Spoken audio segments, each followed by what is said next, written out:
Hello guys, magandang umaga. Ay, saan na yung oil?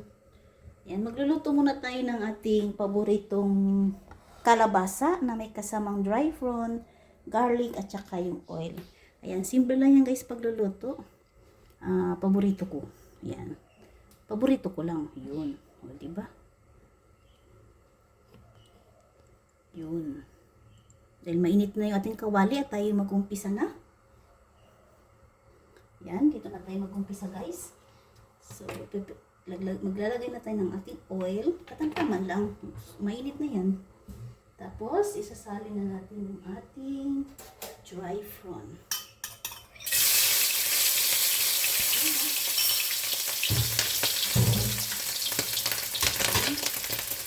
Dito lang agad. Magkaaway na. At syempre, sali na natin yung ating garlic. Usok na. Grabe yung usok ng aking kawali. Ganito lang guys. At yan guys, sasali na natin yung ating kalabasa. Puro-puro na yan guys. Huwag na natin kainin ng kanin. Meron naman ako slice fish. So, ito yung kakainin natin. Yan. Lagyan natin ang ating tubig. Mabilis lang po.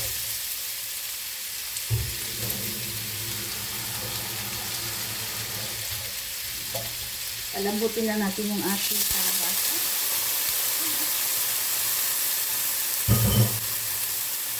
Pero, bang eh. Nalagay ko lang siya ng dry prawn. Dry prawn at saka garlic onion lang. Tapos takpan natin. Palambutin lang natin yung ating kalabasa. Mabilis lang to guys. So, ngayon takpan muna natin para mabilis siya.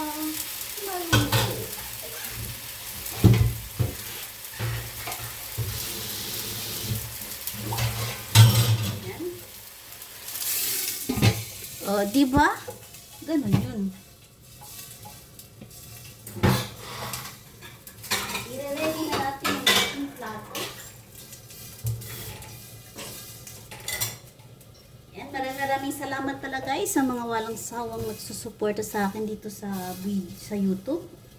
Yan, magtutulungan lang tayo bawat isa. Isa-shoutout po pala yung aking iniibig na si Mr. Michael Inalisan, ang nag-iisang MWM team sa kabilang platform. At syempre yung mga Team Totoo 24, ang nangunguna na si Founder Ana Cabwal, Santa Maria.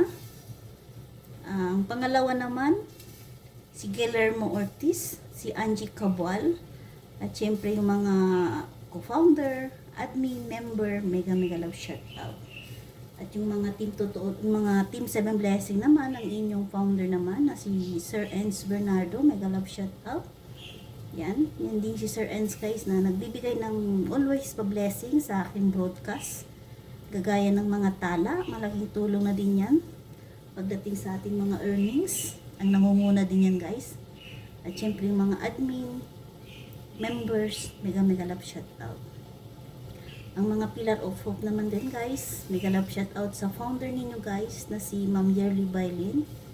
At yung co-founder naman ninyo na si Sir Saldi Valerio. Yan, mega love shout out. At inyong mga co-founder, members, admin, mega love shout out. At syempre ang inyong namang Timoret, mega love shout out kay Ma'am Tel Santos Suerte. Ang inyong mga members din, thank you so much sa palaging sumabaybay sa aking mga pagka-upload. Yan, makikisuyo ako sa inyo guys sa panonood ng aking video. Huwag naman agad-agad magre-react. So, kailangan nyo muna panoorin at magre-react. Proper engagement lang tayo guys. Kasi, ano na ngayon, stricto ngayon si YouTube guys. So, kailangan dito lang tayo sa proper engagement. Kahit nababawasan man yung ating mga subscriber, tuloy pa rin tayo. At i-maintain natin yung mga ginagawa natin ng proper engagement sa mga bawat content creators. So, ito na guys, malapit na matapos ang ating kalabasa. Nakikita ko na din. Ayan. So, hindi natin makalimot guys na suportahan lang isa. At syempre, yung proper engagement na sinasabi ko sa inyo palagi guys. Baka naman, proper engagement ang pinaka-importante guys. Hindi yung bagong upload ko, nakikita ko na agad, may nagko-comment agad. Meron agad, nagbibigay ng heart. Kailangan proper. Proper ibig sabihin kung ano yung nakikita nyo sa video, sa mga bawat content creators, yun ang i-comment ninyo. Yun ang sasabihin ninyo sa nakikita nyo sa video. Ayan, naglalagay na tayo ng asin.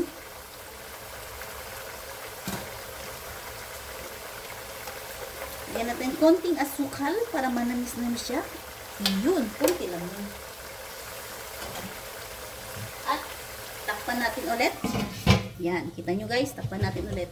So ganun guys, pagdating sa pag-upload ko, hindi yung pangunahan.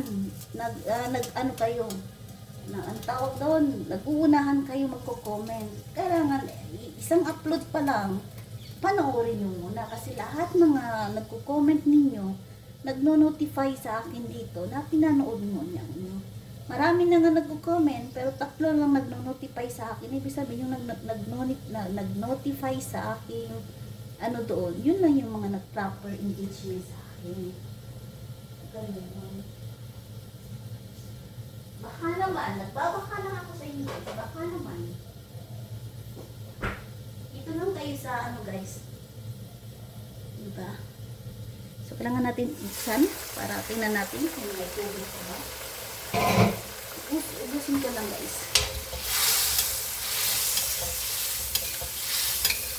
Malapit na matapos guys ang ating kalabasa. So, ganito lang guys ang gusto ko ngayon kainin. Pure kalabasa. Pero marami pa naman ako gulay dyan. Pero hindi na. Ito gusto ko eh. Kasi kailangan na natin guys magda-diet. Kasi nararamdaman ko na yung aking weight. Nabibigat na ako. At syempre, iinitin ko yung aking sliced fish. So, kakainin ko ngayon sliced fish lang at saka may itong gulay. Ay, thank you Lord. Gusto ko lang yung ating microwave kasi initin natin yung ating isda. Yan. Yan. Ininit ko lang guys yung ating isda. Kasi malapit na matapos yung ating kalabasa. Ubusin ko lang yung chili guys kasi gusto ko makita. Ako lang kakain to guys ha. Kung gusto ko ng hipon, gusto ko ng baboy, meron. Pero ito lang yung gusto ko ngayon guys. Puro kalabasa na may kasamang dry prawn and garlic onion. So that's it. Simple lang. There was a time. Pagkakita ko sa inyo guys ang aking yes, tama na yan. Patapos ko kumain, yun, malambot na siya. Pangit kasi guys pag sobrang malambot. Yan. So, diba? Sabi ko sa inyo eh.